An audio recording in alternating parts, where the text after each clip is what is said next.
Have you ever watched a sporting event where the momentum shifts so violently it gives you whiplash? Oh, absolutely. Like 1 minute a player is untouchable, and the next they're just completely falling apart. Exactly. Or inversely, how does someone staring down like a deeply humiliating deficit suddenly catch fire and reverse the entire trajectory of a match? It's fascinating, right? It really is. And that's what we're getting into today. Welcome to today's deep dive. We are looking at a stack of timestamps, spreadsheets, and score logs to reconstruct this incredible masterclass in tactical gambles and mental resilience. Yeah, the material we're analyzing today comes from April 7, 2026. Right? The setting is the WTT Contender Taiyuan 2026 tournament. This is inside the Taiyuan Binhei Sports Center in China. Okay, so a major international stage. Exactly. Specifically, we're zooming in on Table 1 for a men's singles Group 1 match between two competitors, Maharu Yoshimura and Choi Ji-wook. And just to clarify for everyone listening, we don't have video footage or like post-match press conferences in these sources. No, none of that. We are relying entirely on the cold, hard match statistics. But the cool thing is, if you read this data correctly, it acts like a heartbeat monitor. Oh, for sure. We can track the exact seconds where their form fluctuated, where panic set in, and where this invisible psychological war was actually won or lost. Yeah, so let's look at the starting conditions. Yeah. In the official WTT logs, Yoshimura is designated with a 1 next to his name. Which means what exactly? It indicates he's either the top seed or the heavy favorite in this specific grouping.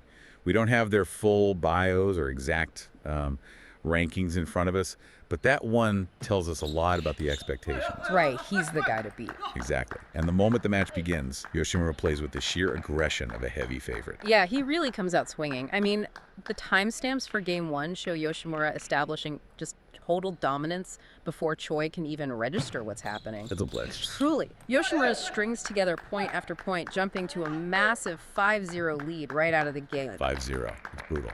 But wait, I'm looking at these logs and I'm honestly a bit confused by what happens next. How so? Well, in competitive table tennis, a standard game is played to 11 points, right? Yep, first to 11. So if someone goes up 5-0, they are already halfway to the finish line. And the opponent hasn't even left the starting blocks. Exactly. It's like a runner thinking they've won the sprint just because they had a good start.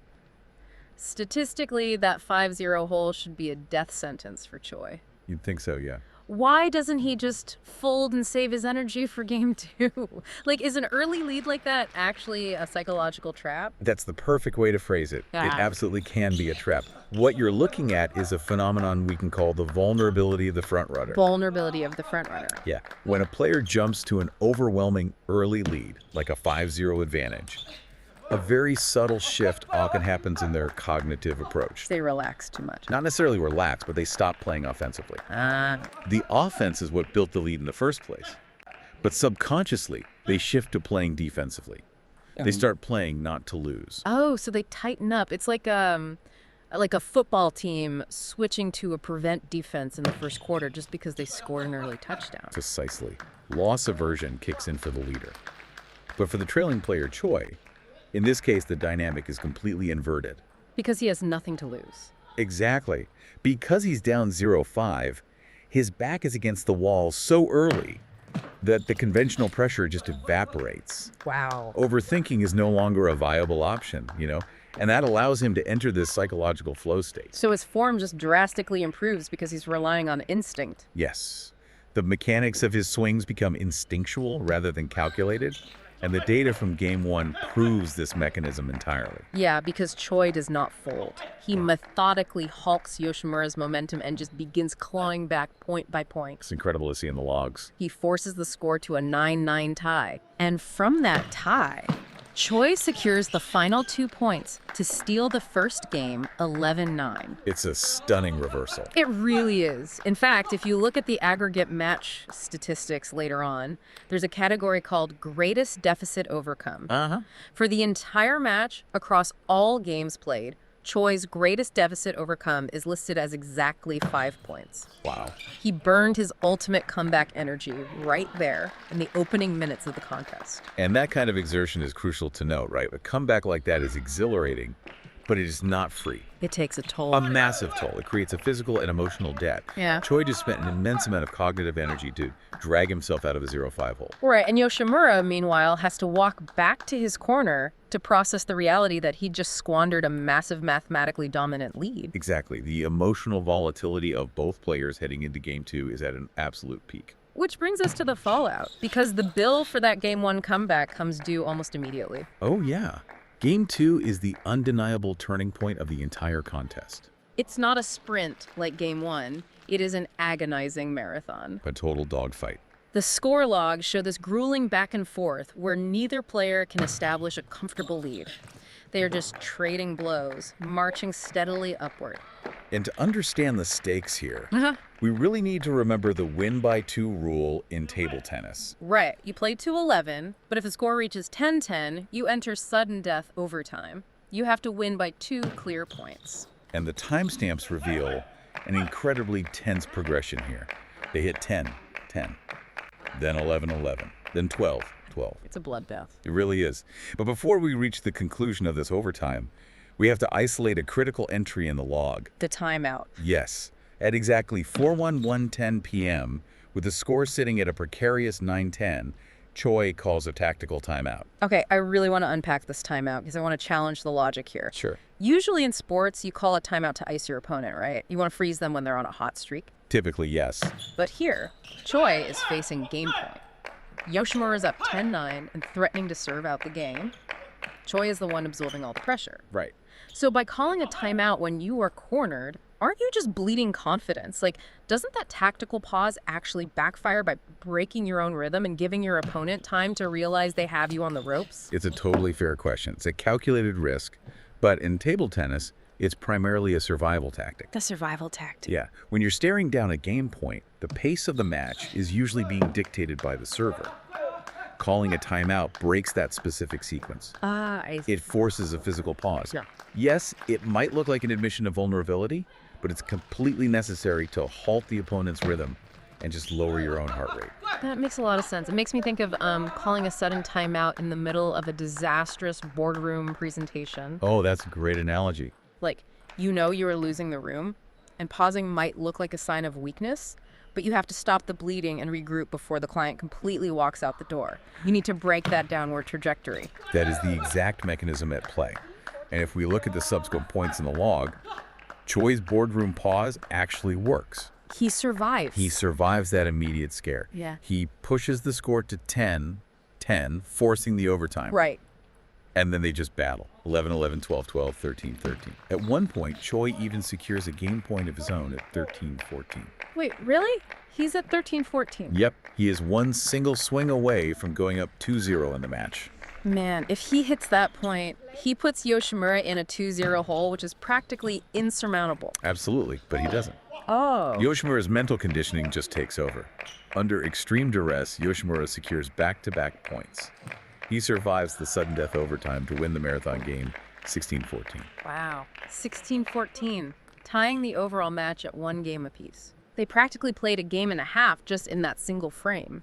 The cognitive load required to process that many consecutive high-stakes points must be overwhelming. Let's think about the mechanics of this, like redlining a car engine. Okay, I like that. Choi redlined his internal engine just to survive game 2 and reach that 13-14 game point.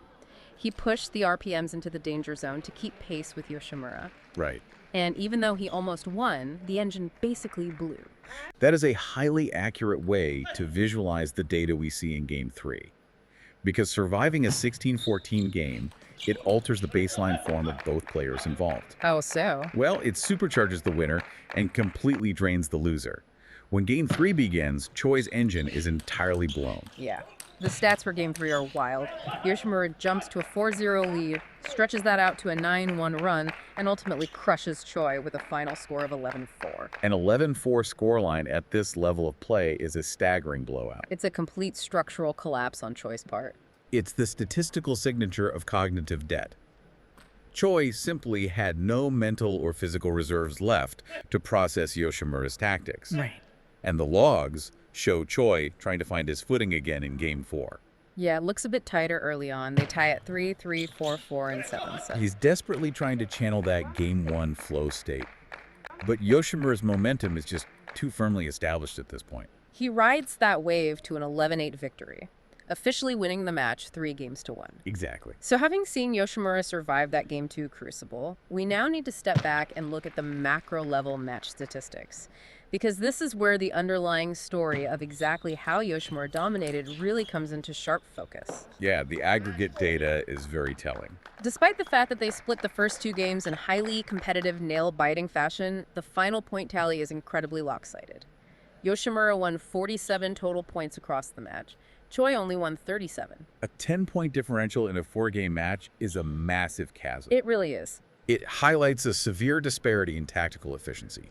We also see this in the momentum metrics. Right, the consecutive points. Yes. Yoshimura managed to string together 6 consecutive points at his peak, while Choi maxed out at 5. And Yoshimura's biggest lead in any given game was a dominating 8 points, which we saw during that blowout in Game 3, whereas Choi's biggest lead never exceeded 5 points. But the metric that truly defines the outcome of this match is found in the serve statistics. Yes, I wanted to bring this up. The data shows that Yoshimura won 22 points on Choi's serve, Which is huge. Conversely, Choi only managed to win 17 points on Yoshimura's serve. Winning points on an opponent's serve is like intercepting the ball in football or stealing a base in baseball, right? We're getting a break of serve in tennis. Exactly. It's a hostile takeover of the opponent's territory. And to understand why that 22-point metric is so devastating, we have to look at the mechanics of the serve in table tennis. Break that down for us. Well, the serve is the only moment in the sport where a player has total, uncontested control over the ball. Right. No one is hitting it back at them yet. Exactly. It's a closed skill. The server dictates the spin, the placement, the velocity, which means they theoretically dictate the entire sequence of the first 3 volleys. So by winning 22 points on Choi's serve, Yoshimura isn't just putting numbers on a scoreboard. No, not at all. He is systematically dismantling Choi's only moments of guaranteed tactical control. He's forcing Choi to play entirely reactive table tennis. Yes. When you neutralize a player's serve, you strip away their safety net. Wow. After the chaotic adjustments of the first 2 games, Yoshimura successfully decoded Choi's service patterns. He figured out how to read the spin and placement. Exactly, which allowed him to launch an immediate counterattack. By taking away the service advantage, Yoshimura ensured that Choi was constantly under pressure. So Choi could never catch his breath. Never. He could never reliably set up his preferred offensive shots, and he could never dictate the pace of the match again after that chaotic first game. That hostile takeover of the serve is what turns a close match into a statistical blowout. It literally turns an opponent's greatest weapon into a liability. And that tactical adaptation is the hallmark of elite form. Right. Form isn't just about hitting the ball harder or faster. It's about reading the data of the match in real time and adjusting your strategy to exploit the opponent's specific dependencies. Yoshimura survived the 16-14 crucible because he figured out how to dismantle Choi's structural advantage. Precisely. So what does this highly specific point-by-point breakdown mean for you listening right now? We've spent this time dissecting the raw data of a table tennis match in Taiwan, China. But the core mechanisms of momentum, panic, and resilience apply far beyond the boundaries of a sports arena. Oh, absolutely. First, we have the mirage of the early lead. A massive head start, like a 5-0 advantage, or a flawless first week on a new project, it does not guarantee a win. No, in fact, it might trigger the vulnerability of the frontrunner. It tricks you into a defensive mindset, while your competitor enters a state of fearless flow. Secondly, we must recognize the cost of surviving a crisis. Winning a grueling high-stakes battle like the 16-14 overtime in Game 2 requires a massive expenditure of cognitive load. Right. The true test of your form is not just whether you can survive that crucible, but how you manage your energy in the immediate aftermath. Do you let the emotional drain leave you vulnerable to an 11-4 collapse? Or do you use the survival to supercharge your momentum? It's such a critical question. Whether you are negotiating a complex business deal, managing a chaotic team environment, or just trying to reverse a failing strategy, those violent shifts in momentum are inevitably going to happen. Yeah, you will eventually find yourself down 0-5. And you will inevitably face your own 16-14 sudden death moments where calling a tactical timeout feels like weakness, but is actually a vital survival tool. It all comes down to how quickly you can decode the environment around you. Can you identify your opponent's structural advantage, your proverbial serve and neutralize it. Right. By forcing a reactive posture, you reclaim control of the narrative. Exactly. Which brings us to our final thought for today.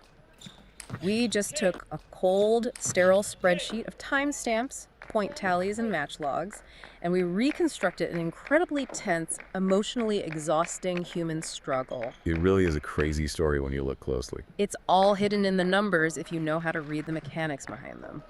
So leave today with this to ponder. Take a look at the spreadsheets, the calendars, and the daily logs of your own life and work. Yeah. If you zoom out and look closely enough at your own data, what hidden stories of sudden collapse, tactical gambles, and hard-fought triumphs might you uncover? It's a great question. Keep analyzing the data, and we will see you on the next deep dive.